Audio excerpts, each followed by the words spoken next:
Your Excellency the President, Your Excellency Madame Kagame, distinguished guests, ladies and gentlemen, it's my distinct honor and pleasure to welcome our special guest and friend with whom we have shared many warm and cordial relations for many years.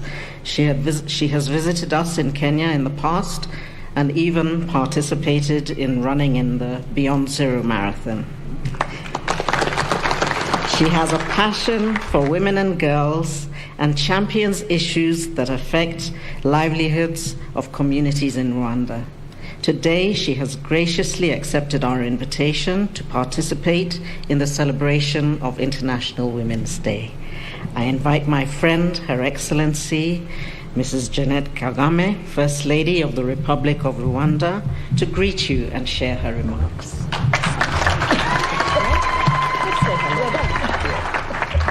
Habari zenyu. So you're done with that? No, I'm not done. I'm coming back. Do you want to say anything for Women's Day? Later. Later? No. It's your turn. It's your turn. That was really short. No, I'm continuing. Okay.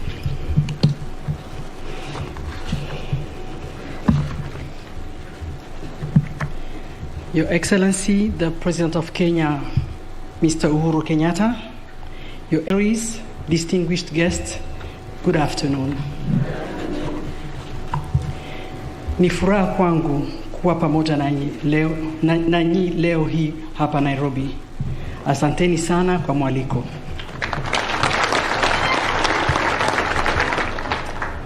How befitting and joyful to be here with you on this International Women's Day to celebrate phenomenal women and gender activism around the world upon the invitation of a woman for whom I bear great esteem.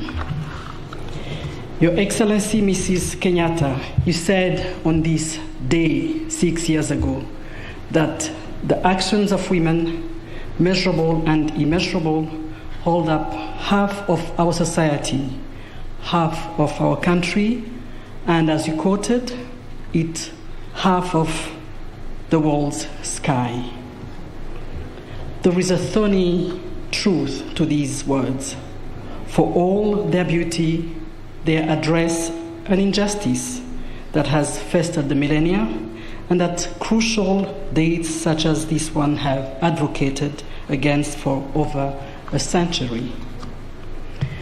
Gender inequality lives on despite the innovative and at times heroic feats that many women around the world have achieved and for which they have been publicly recognized. At the rate of our current efforts, the World Economic Forum estimates that it will take 135 years or until 2157 for the gender gap to close. The figures are grim, and some questions remained unanswered. With newly emerging threats to the stability and welfare of populations such as climate change and resource depletion, is the world truly comfortable with women being the first in the casualty line? Women make up 70% of the world's poor, and this poverty renders them especially vulnerable to the humanitarian consequences of natural disasters, drought, and famine. 80% of the people displaced by climate change are women. Therefore, ladies and gentlemen, to stand aside as our resources are misdistributed and depleted, and as natural disasters gain in frequency, is at best to accept a fate that rips the majority of the world's women from their homes, and that robs them of the dignity to which they are entitled. Honorable dignitaries, esteemed guests, we must address the global indifference towards the issues of sustainability and climate change mitigation. Passivity has poisoned us. It has fed the cynicism of some and the hopelessness of others. It has convinced masses that climate change, a frightful brute of modern society's own making, is unbeatable unavoidable, and most importantly, none of our concern. But to this, I must ask what justice, what dignity, and what godliness there is in choosing to relegate a ailing world to our children.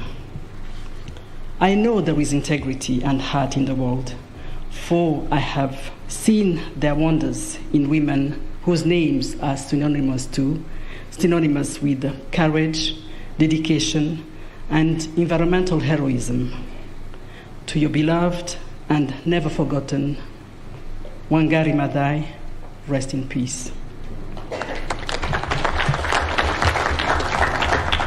Today we celebrate the values with which she enriched the world and the movements, initiatives, and vision that these values have engendered. Today we recognize the scale of the dangers that she and brave women like Gambia's Aïssatou Cissé spotted and opposed before most of us would even know. And today, I hope that our decisiveness honors these women's effort and those of every individual that has embarked on the Green Mission. Ladies and gentlemen, the Kigali Agreement, which has been ratified by 129 countries, had ambitions beyond reducing greenhouse gas emissions. It needed to show precedence for any Rwandan and any African watching that change could be sparked or energized here on our soil. The Rwanda Green Fund's success has been a testament to our potential for ethical, sustainable advancement and to the impact of this progress on the welfare of both men and women. The numbers are beyond encouraging. Of the 176,000 green jobs created by the fund in Rwanda alone, 60% have gone to women. And I believe this figure offers irrefutable proof that mitigation, sustainability, and gender equality are interdependent. Esteemed guests, I hope that every young mind, every organization, every institution, or governmental body that desires a green future is faithful that our sustainability is attainable if we alleviate the load of women. So I ask with a stubborn optimism, are we ready at last to do the imperative? Your Excellency, Mr. President, your presence today testifies to your engagement to a cause that is much better described as the responsibility of an entire civilization than the plight of one gender. I applaud your integrity, for it's impossible to truly love one's people without loving the half that has and will birth them all.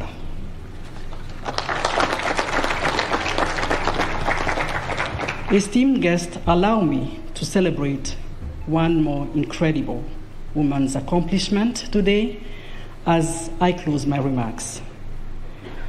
Considering how great an athlete she is, it's no surprise that she has sprung with such vitality between planning this wonderful celebration, creating a learning center that aligns excellence, innovation, and social awareness, and tending to the responsibilities of her position with her signature grace, Mrs. Kenyatta.